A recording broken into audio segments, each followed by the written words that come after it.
One of the most unique situations I've ever had. It's burnt. Monday, it is Australia Day. Pretty busy day today. I've got a 9 o'clock pickup, 2 10 o'clock drop-offs, a 12 o'clock, a 2 o'clock, and a 5 o'clock. Decent day. So I want to talk about Sunday, which is one of the most challenging days ever. Check this car out. All right, so this car came back yesterday. Lady brings it back. Cracked windscreens. That's a windscreen replacement. Now the issue is this car was due to go out at 8 a.m. this morning, which obviously cannot go out. Not only is the windscreen smashed, it stinks of cigarette. Absolutely putrid. And this car was due to go out at 8 a.m. This came back late yesterday. So the issue I have with cracked windscreens or broken windscreens is that the customer never ever pays it. My excess is $1,200. The windscreen's going to be $300-400. So unless I want Turo to manage it and me pay $1,200 for a $300 to $400 windscreen, I just have to pay for the windscreen because I can send the customer the invoice and they never ever pay it. Not once has anyone ever paid an invoice that was under the excess. And I would have sent a fair few for things like this. And there's nothing they can do, nothing you can do. They just choose to pay it or not. Now, I do, at pickup, I tell them no smoking. There's no smoking in the messages because I'm just so sick of having to deal with missed bookings and customer complaints about cars smelling like cigarettes. Even though I run the air purifier through it, it's times like this where they just handover so quick that it's just a disaster. Oh, I can taste it in my mouth. I even have these up on the screen, ready? I got these from Bunnings and put them in all the cars and still they're staring at that as they light the cigarette. It's honestly just crazy to me that as a human being, you drop a car off that isn't yours, knowingly that it's my car. I'm not just some big corporation and you just blow me off like it's my car. And you just choose to smoke in it and then come back. That is in my mouth.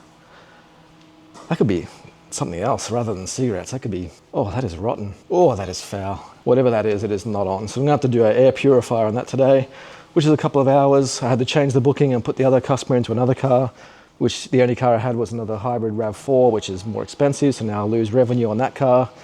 And it just never ever ends when people do that. So I'm down 300, I'm down 300-400 on this booking.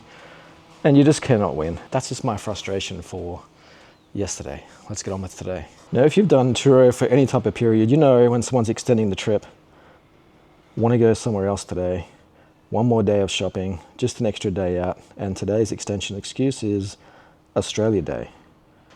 1, 2, 3, 4. Now, if you've been on Turo for a little while, you know exactly what those messages mean when they extend one day, one day, one day, one day. That car is coming back filthy, I promise you. All right, it's now 9:20. Still waiting for the 9 a.m. pickup to make some kind of contact with me. It's almost 30 minutes with zero contact, no call, no message, no Turo message, nothing. And this happens every single day. And what do? Lucky for me today, I'm not just here for this one trip. I've got a 10 a.m. as well, which is due back, and I'm gonna drop down to the airport. So I've got time to wait, but I'm not waiting all day. I can promise you that. I used to hang around and try and do my best for people, but now I do. Once you're 30 minutes, I log it as a late pickup. I just go. And if they want to get here an hour, 2 hours later, they can wait until I get here back the second time because I'm not sitting around wasting my day that I could be spending doing actual activities myself. You do key handover. These are some of the challenges you'll have to face. We are back. It is now Wednesday. Yesterday, if you can hear my voice, my nose is a bit stuffy. I had my first sick day. As in, spent the day on the couch. I reckon that's the first time I've been like proper sick for 10 years. I honestly don't remember the last time I'd actually been horizontal on the couch, so maybe it was a body giving me a little wake-up call. We came back firing, picked up a few jobs, got a pre-sale detail on this one. The RAV4 just came back just then. This is the one I'm doing the pre-sale detail on, plus repairing the wheels. I've finished those wheels today, sanded them back, repainted those. I had a Mitsubishi Outlander come back today, and it's one of the most unique situations I've ever had. Check this out. So this customer's hired 6 or 7 times. Every time it comes back, the kids destroy it. Seats are always filthy. I always have to shampoo all the seats and everything to get all the dirt and chocolate off the seats, which is fine, not the end of the world.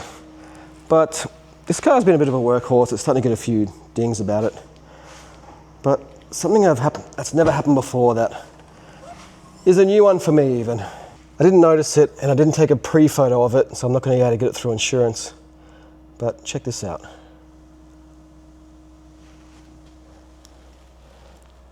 It's burnt.